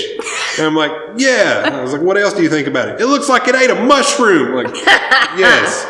Bingo. So I was like, dude, you got it. Those are the 2 visual elements I have at play here, mushrooms and jellyfish, and you nailed it. I want to see that one time. I'll show you. Show me sometime. It's on my social medias. It's in there if you want to dig. But but it's there. And I've drawn, like I said, I've drawn them for 6 or 7 years. I've sold a couple pieces of them, and it's just one of those things it's also one of those things that I do when I don't know what else to do. And if it's not that, like I'll draw text. You'll draw text? Fonts, yeah. Oh, yeah, fonts, yeah. I really enjoy typography in a way that I just enjoy the form factor of language. Mm-hmm. Yeah. And especially in like a street art style. So I always try. Oh, yeah, okay. I try to like think of things I would like to see on a wall or on a train car or something, Do you ever just do graffiti around Knoxville? No. Of course not. No. Allegedly, I have. But in general, I don't. I don't really play into the whole macho territorial bullshit about graffiti and street art, which is a huge part of the culture, and I get it. But the personality that I have and how I like to express is so far removed from all the bullshit. If that's not you, don't even go there. Well, I will do street style art, but I'm not going to sit here and be like, "This is my wall. Nobody paint over this wall." I'll kick your ass. I know what you're saying. I think. Yeah, I don't dig it. But as far as that subculture goes, I understand it, because if you go paint a really hard to get to spot and you're really proud of that piece of work and that you got there and you did it, and then somebody comes up and puts some bullshit over your work, that would irk me a bit. I get why someone would be upset. Yeah, but I'm not going to spend energy for that output that I could use to enhance my creative output. Like there are better allocations for that energy. I see. Okay, good. I would rather use that to make my art better than to just be pissed off that somebody did something where I did something. That makes sense. Okay, I get it. So that's how I fall into line outside of that subculture. Okay. But yeah, that's the shenanigans I get to pull. Okay. If I don't know what to do, I'll draw fake deep sea creatures and write my name. Okay, that's fine. That's good. Yeah, it works out. But the shroomy fish that's just Shroomy one of those things. It's and I remember when the idea hit me one day, just like, oh, that's what I'm going to call them, and they're going to be there forever. And it was just one of those like moments of realization where it just literally smacked me in the face. And I was like, all right, that's it. Whatever. It's going to be it forever. Good. That sounds good. But that is what it is. And I am comfortable with it. And good. I haven't actually drawn one since I did that mural on the wall, so it might be about time. I think it's about time. Well, I'll take that as a challenge. I dare you. Yeah, she says I dare you, and I almost spit out my drink. Sorry. Yes, I will take that as a challenge, and I will draw one soon. Yeah, I'd like to see one really. That you draw recently from our conversation. Yeah. I can do that. Just draw some for me. I am heavily inspired by deep sea stuff because it's so foreign. It's scary, It can it's be. really scary. It's alien what's to down there. What the hell is actually down there? Who knows? I don't give a shit what's actually down there. No, it's scary. I mean, I do give a shit what's down there because I want it to be happy and healthy and all this stuff. Yeah, well, it's life, but still, that's some scary crap down there. Yeah, it really is. But I think it's scariest most because we don't know. That's what's scary. Yeah, the unknown is definitely, yeah. Like, I'm not scared of deep sea jellyfish. I am. Because I know they're a jellyfish. Well, but you don't know them personally. Jellyfish, what's your name? Right. Are you shroomy fish or am I tripping? Yeah. It's The sea is one thing that scares me. I don't like to even go in the ocean too far because I got stung by a jellyfish once. It hurt like hell. Yeah. It really does hurt. Yeah. It really does hurt. It really does. I stepped on one. Oh, really? Mm-hmm. On the beach. Dead. And that really hurt. I thought someone shot me when I got stung by one. I believe that. thought I had been shot. Yeah. I just didn't hear a shot. So nobody did the stereotypical like pee on it thing, did they? Yeah, the lifeguard. Vinegar works way better. Okay, I'll remember that next time I don't go in the water. Yeah. I'm not going back in there. Vinegar works way better. How am I going to get vinegar when I'm swimming in the ocean? Shit, dude, take it. I don't know. Like just in case next Just time, in case. I'm bringing vinegar. Here's some vinegar. Apple cider or what kind? White vinegar. White, okay. From what I've been told. Okay, I'll remember Apple that. cider for taste, I guess. I don't know. Okay. But white vinegar is the thing I've been told that works way better than some stranger's piss. Right. I'm sure it is. So how old were you when you got struck by this jellyfish? How old were I? Yeah. I were about 12, I think. And that was a very traumatic, informative experience I for thought you? I'd been shot, yeah. Yeah, it hurt. I was surprised I didn't hear a shot, but yeah, I thought it was like a sharp pain in my leg. There was no blood either. It was very strange. Like with this amount of pain, surely there's There blood. should be at least some skin hanging off, but there was nothing. It was fine. I was good. Oh my goodness. Just pain. Right. And has that influenced any of your artistic expression? Probably, yeah. I mean, yeah. Yeah. I don't know how to explain it, but yes. Do you think you could draw your face the moment you were stung with a jellyfish? Have you drawn that? I haven't, but I bet I could try. An extreme expression of pain, very distorted and contorted. No, I don't. Well, first I'd have to wonder what did I look like when that happened, because I don't remember. What would my expression have been? You think you're shot. What are you going to look like? Scared to death, I guess. Yeah, but that's a good idea. Like imaginary expressions. What I imagine something is like. What I imagine I looked like, or what I imagine someone felt. That's something I could work with. So thank you for that. You're welcome. All I'm doing is asking questions. Okay. But I would like to see that if you were to ever create such a thing. That's really interesting. I wonder what I did look like.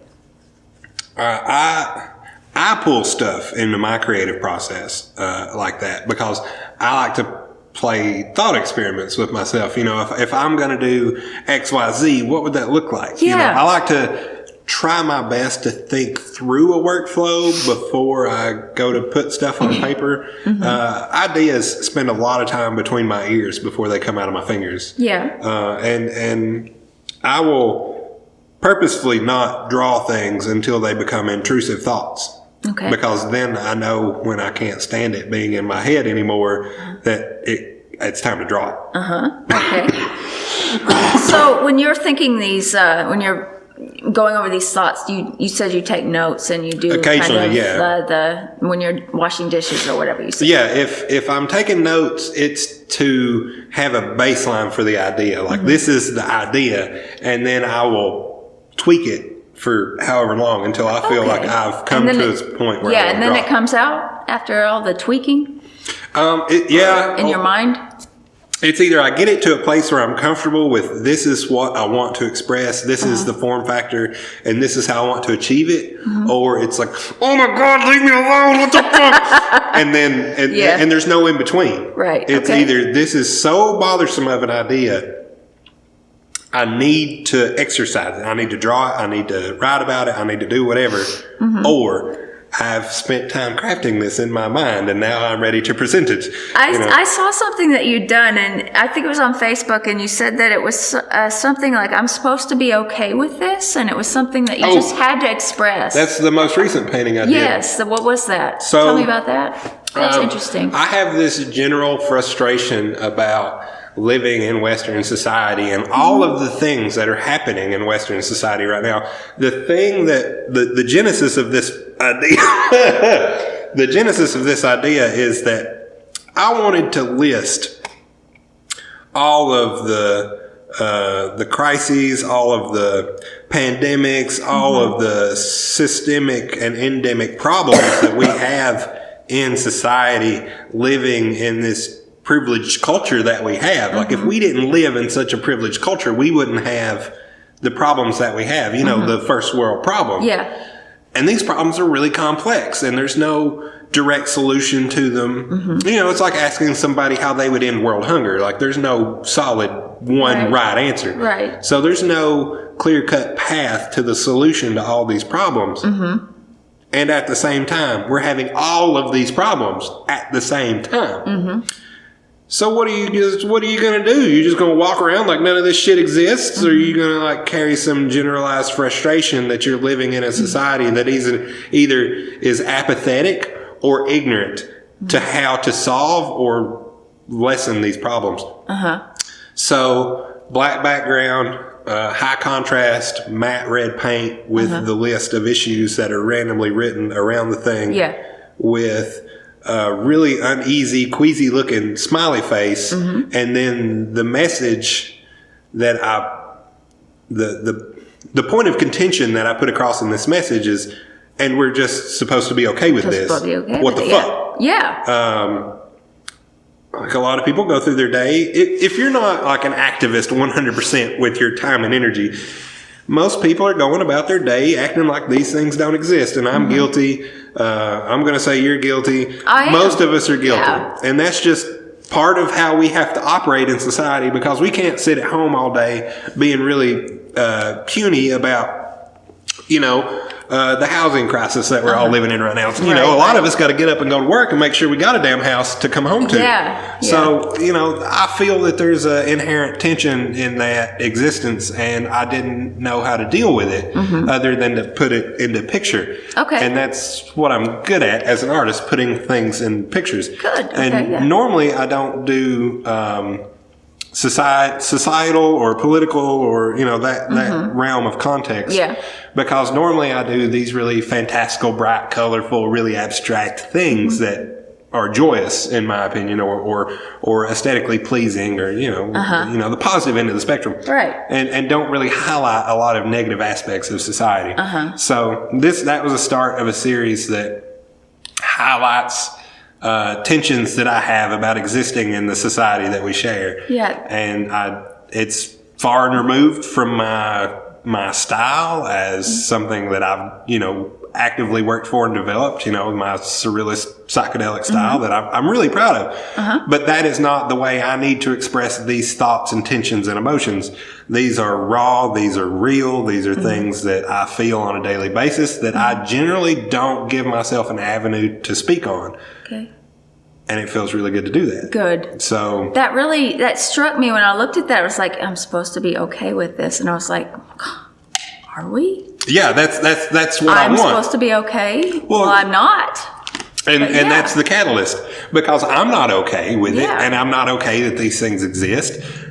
But at some point, I have to go take care of business and be me in the professional manner that I am in the society that I live in, and grease the wheels, so to speak. Right. But at the same time, there's this tension about the things that are greater than myself. I don't have direct control over. Right. Circumstances of our existence inside this society that really bother me. Yeah. So I feel you.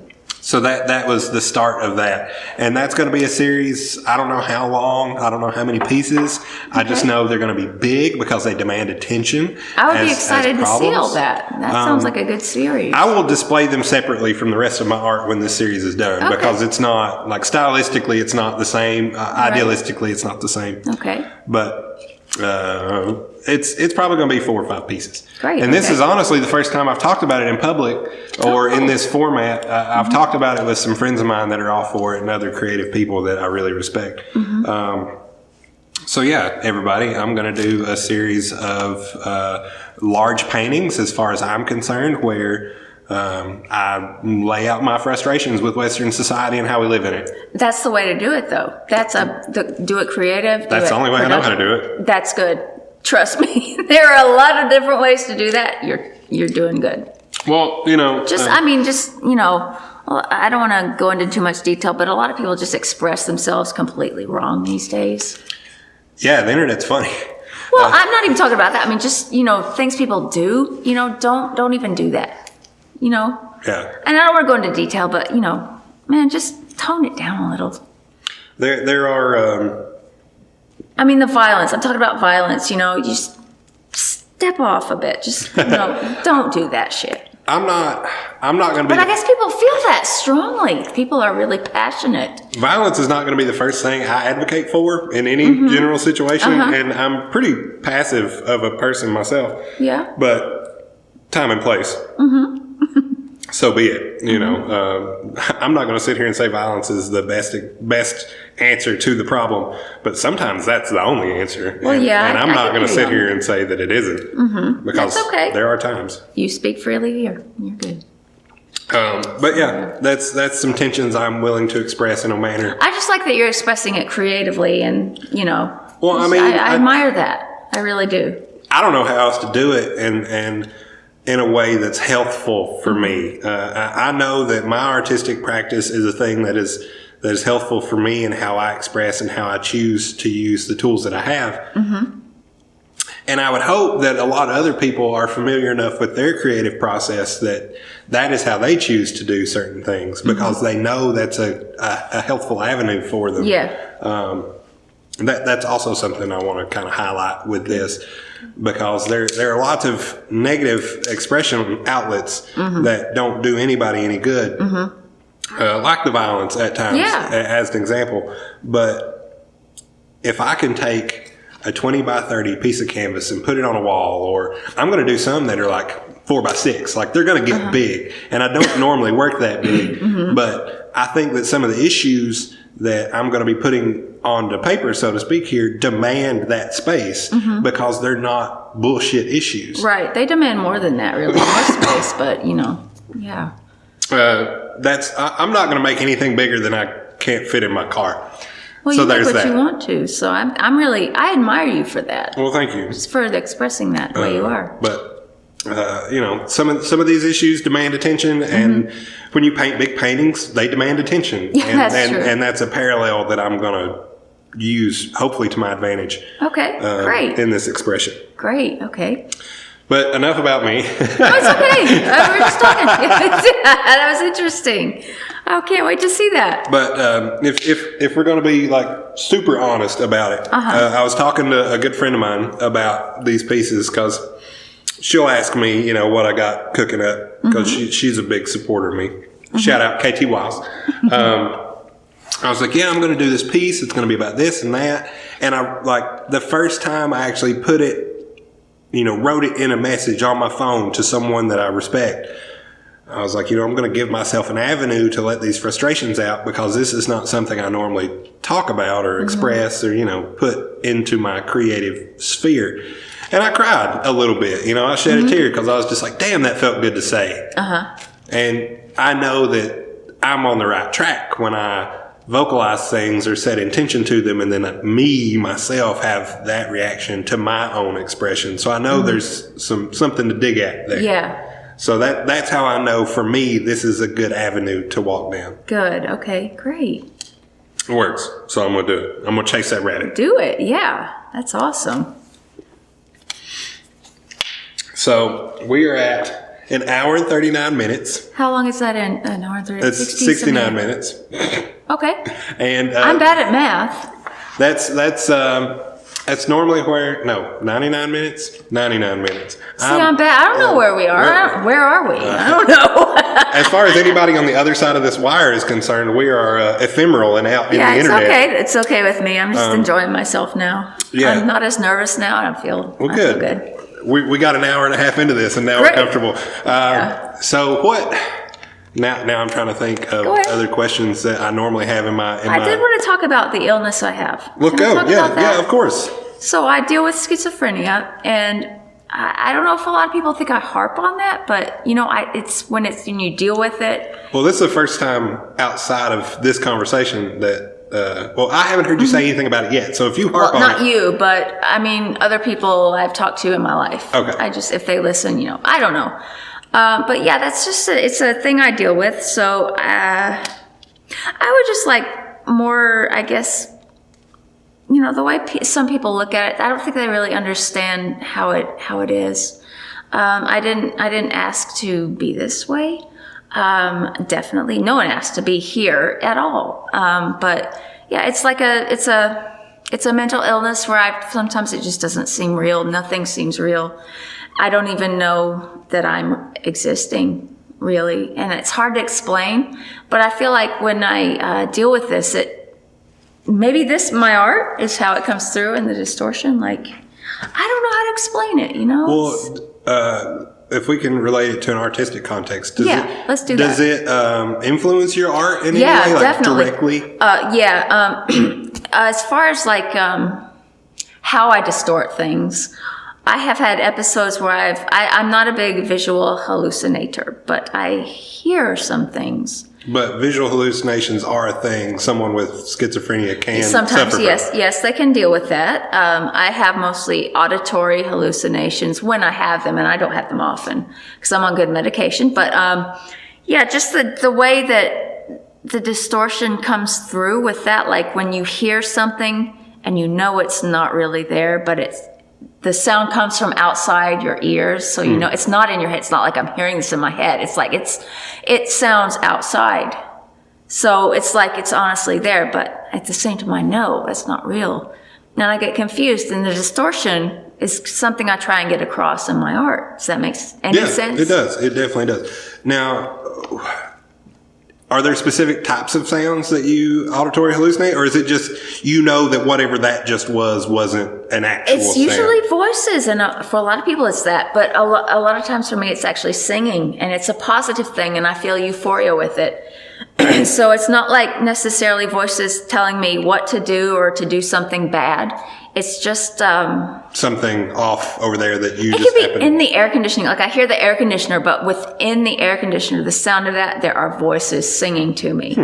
And it goes with the air conditioner. I don't know how else to explain this. I really don't. But that is what I experience. And I guess that kind of, it's a gift kind of, because that comes out. Maybe I imagine things in a certain way. So have you learned... this isn't a scary experience for you anymore, is it? Not right now, no. I've been through this my whole life, so no, I'm good. So you've learned that these experiences aren't necessarily bad or negative or scary. Right. But at one point they were? Oh, yeah. Okay. Yeah. Yeah, well, when I didn't know what it was, it was scary. But I had a lot of people praying for me. I got the help I needed. My parents got me right into counseling when I was a kid. So I had a lot of help, and I think taking your medication will help. A lot of people don't like to take their medication. I feel like a lot of people have a stigma about being medicated. A lot of people have a stigma about a lot of things, but yeah. Well, are you willing to talk about what kind of therapies helped you, growing into a functional adult? Yeah, talking one thing talking. I've been in, what do you call it? Psychotherapy, I guess, since I was 12 or 13. And I've talked since I was 12 in therapy. So, and I hated it most of the time. But, really, it's a lot of work you have to go through. It's a process of work. I worked through a lot of it and just vocally. And then the art was a big thing. Probably the biggest thing was my art. Just having some way to express what I couldn't express any other way. Did you ever do any art-specific therapy, or was it always something you did in your own time? That's always in my own time. Okay. Mm-hmm. So no professional ever was like, hey, we're going to do some art therapy today? No. Okay. No. Unless I just doodled during a session with a therapist, but it was never like, let's do this and you express this or whatever. Okay. Well, is your practice of art still a big part of how you cope? Yeah. Yeah? Yeah, it will always be, I'm pretty sure. Okay. Yeah. And I just wish people understood that, I don't mean any harm. Right. I'm not a bad person. I don't mean any harm. I just want to express myself. It's just that shit gets weird sometimes. Oh, yeah. It does. But, I don't mean for it to. I wish it didn't, but it does. Well, at some degree, some of this is beyond your control. Yeah, I think so. Yeah. I don't know what to do about it. I mean, It's one of those things, when I hear something, I can't stop hearing it. Like, any more than you can stop hearing me now. Right. Unless I shut the fuck up. Or I walk out of the room. Like, there are things. But with this thing I deal with, I can't get away from it. You can't get away. It's you can't turn it off. Right. It won't turn off. It just has to kind of pass. And there are ways to deal with it to make it pass. And a lot of that is just art therapy and just relaxation. Meditation, stuff like that, staying calm. I have a lot of anxiety. So do you have a healthy meditation practice that you really get into, or? I wouldn't say meditation so much as I'd say just breathing exercises I have that calm me down, and just remembering that it's going to be okay. Well, there you go. Well, sometimes I don't believe it's going to be okay, though, Because who believes that all the time? I don't know. Well, I take refuge in the fact that I know there are certain things that I can control. Yeah, but the things you can't, that's scary shit. But yeah, there's a fight or flight reaction in the body that you can actually control with breathing. Yeah. And I'm learning that recently with my therapist I'm working with, and she's really helpful. So just the way you breathe can even calm you down. You're breathing. Right now. You did it! Right now. We're both breathing right now. Yeah. It's true though. It really just the way it can influence your body to calm down, when you're that anxious. So have you worked a lot with your specific mind-body connection in this way? Or is that, how accustomed to you are, let me ask this in a better way. Go ahead. You're fine. How accustomed are you to modifying that connection in a way that is calming to you? If that's the grounding exercises and those kind of things, are you really accustomed with those and how you interact with them and how they help you? They're kind of new to me, so no, I'm not. So that's something you're looking forward to, becoming more familiar with those things? I would love to. Okay. Yeah. But in an artistic sense, I think it's really a gift, actually. The illness I deal with is a gift because I can see things in a way that maybe I couldn't if I didn't have this, It's something to think about anyway. Do you ever express gratitude for that? Yeah. Yeah? Yeah. Okay. Gratitude to whom? To yourself or to things you cannot control for giving you the perspective that you have? I feel like it's a blessing. Yeah, actually, and without going too much into religion here, it's like I was made this way, I feel. That's my belief. I was created this way, and I'm not wrong. I'm not made wrong. Right. I'm just human. So there are things about me that are not nice, but I wasn't. I was created for a purpose, and I think everyone was. So I like to emphasize that in my art. Well, there you go. And that's a healthful practice for you. I think it is, yeah. Awesome. I'm glad to hear that. Thank you. You're welcome. Now, articulating my thoughts on mental illnesses or chronic illnesses is a funny place for me because I don't have a lot of experience with either of those things in an artistic context or how I go about my daily life. So that's okay. It's a bit of a foreign conversation topic for me. That's okay.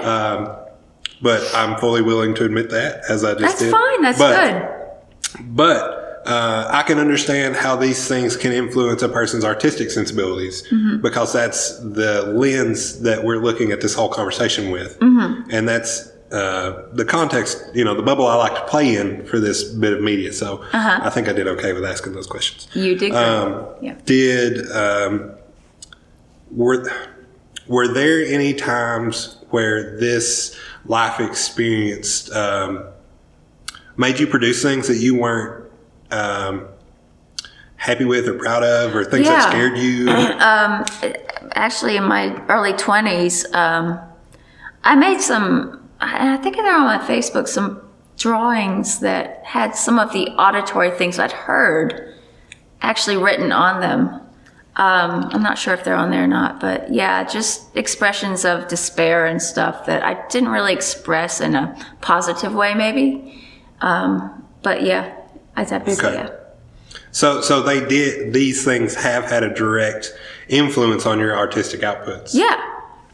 Sometimes more so than other times. Yeah. But on the whole, it's an influence on your creative efforts, period. Yeah. Okay.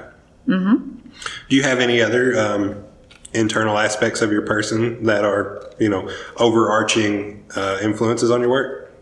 No. No? I'm just going to say no. I don't know right now. I just, I'm... Well, maybe they're not apparent to you in this moment. They might not be. I mean, I don't know. But, what I said, I stand by it. So okay. That's all I can say. Well, hell yeah. Hell yeah. Yeah, hell yeah. Hell yeah. Yeah. Making fun of my southern accent. So... I think we've found a pretty good spot in this conversation, and I'm really happy about this conversation, and I really appreciate you have taken the time to sit down and talk with me. Thank you. If you will tell people where to find you one more time so they know on the internets. Heck, I didn't know the first time. Well, Gin Lizzy is your Instagram. Gin Lizzy at Gin Lizzy Artist. And can they find your other outlets from there, maybe? I have my Etsy shop is linked there. That's all I know. But if you can post that would be great. Yeah, like for sure. With the other places where I don't remember right now. Yeah, as long as you provide them to me before I post the episode. Yeah, how soon will this be before it's posted? That's a great question. I was thinking about putting it out on Friday. Okay, I'll get that to you tonight if that's okay. That would be Friday. What is today? I don't know. Today's the 18th. I don't know where the hell we are. Today's the 18th, and 18th, yeah. I guess Friday's the 22nd. What days? Days just run together. The 21st is Friday. Okay, so yeah, I'll get that stuff to you. I'll get you, and you can keep in touch with me. Yeah. Just get me any info you need to get me. We'll keep in touch. All right, everybody. This has been an episode of the KAAMP. My name is Thomas Zachary, and I sat down with Gin Lizzy to talk about all the artsy shenanigans. And if you would like to support the podcast, you can buy her art. You can buy my art at The Twisted Wrist. You can actually tell people that they need to get this shit in their ear holes and let them listen as well. You can also... donate me monies directly if you so choose. And I promise that's easy. I am a tall, redheaded gentleman with a big old beard. So if you see me in public, you can just wave a $5 bill at me and say it's for the podcast, and I will know exactly what you mean. We've got some good episodes coming up. I'm really happy and excited to present some things to you in the month of February. So just keep a lookout. And thanks for listening. Thanks for listening to the ads. Thanks for making me some pennies every now and again. And, thanks for listening. It's been the KAAMP. Smell you later. Oh, my goodness. Oh, wait. Did you fart? No! Because I saw on your Facebook the other day that you were talking about nervously farting. No, I was going to. I decided not to. Are you still recording? Oh, yes, I'm still recording. No, I didn't fart.